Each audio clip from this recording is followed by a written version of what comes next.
Isaiah, you started, I think, 11 years ago reversing illnesses. Yes, sir. What like, okay, when did you know you had the power to heal naturally? I was about 18, and one of my closest friends called me crying on the phone. And I'm thinking, like, you know, his mom died, his dad died, or something like that. He like, man, I have herpes. I'm like, you have what? He said, I have herpes. He said, man, my life is over. I might as well commit suicide. And then that's when I finally started, you know, telling people who my grandfather was, because as a kid, Tip, I couldn't tell you, yeah, my grandfather cured AIDS and cancer and diabetes. You'd be like, man, this dude is crazy. Right. So I was like, look, stop crying. I'm going to call my grandpa, and I'm going to take you to see him. He said, what your grandpa going to do? I said, man, my grandfather cured. He like, you lying. I said, I'm going to cure you. I'm going to tell my grandfather to cure you. And he was like, really? I'm like, yeah. So I took him to my grandfather. My grandfather said, you going to help him get rid of this. I'm like, how am I going to help him? You the one that healed. He said, you going to help him. I'm going to walk you through this. And he walked me through it, Tip. My friend got cured in 3 months.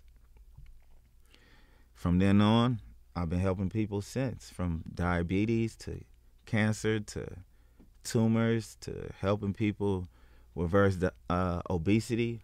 Tumors, you say? Tumors. So what was the first tumor? What was the first sign? Because tumors are synonymous with cancer. Yes. So you reversed a cancerous tumor. Yes. Tell me the first time you did it. I was about 26. And a gentleman was a boxer. He had a tumor in his lungs, and he had a baby. Damn. He had a daughter. And he came to me, 26. I was 26, put him on a plant-based diet, reversed the tumor in about a year. And the gentleman's still living today. We actually played basketball about a year ago together, and we reminisced about it because he thought he was going to die. And that's when I really fell in love with healing. And then one day, I'll never forget it, I was watching your segment, Grand Hustle, when you was doing the Stop Obesity campaign. Okay. Yeah. Right. And I was like, wow, that's, you know, I really thought that was amazing, because our culture and our society is obese still till today. Yeah. And that's one of the highest diseases of our society. Right. So when I was watching your segment, it really inspired me. I went to my grandfather like, we need to create a weight loss program within our program. And he was like, what? I said, we need to do this. He said, you do it. He said, you should create it. I said, okay. I studied the books. I created the formula. Went to my grandfather. He said, now, how did you do this? I said, I read the books. He said, this is really good. That's exactly what he said. He said, this is really good. He said, so you ready? I said, yeah. He said, you're going to have to get to your people. I said, yeah. He said, so it's no more about you.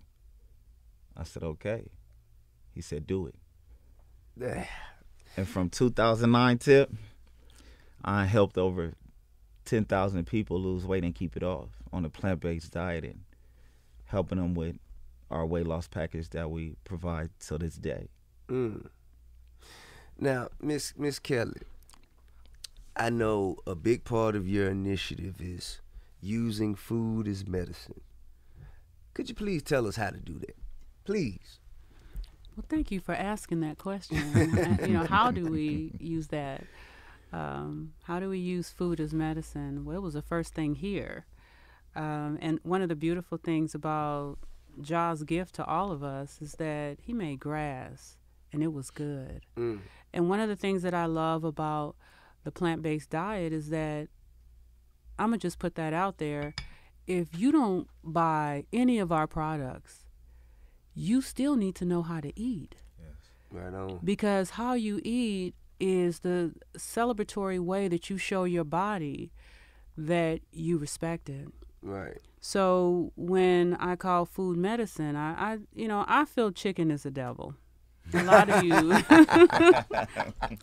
So what's so bad about? Why you say that? Chicken. What's so bad about chicken? Chicken is the devil. Although I would tend to agree with you, and people they tell me to get the hell out of here all the time at the barbecue because you know what I'm saying? Because I'm asking for fish. But why is chicken the devil? Listen, people don't realize what inflammatory means. In definition, when it comes to the body, to be inflamed in your kidneys, your intestines, to be inflamed in your arteries means that you now have open or major organs. You have now opened yourself up for diabetes, hypertension, hormonal irregulations. For women, and I get these calls a lot, hormone balance for women when they have high anxiety, problems with having children.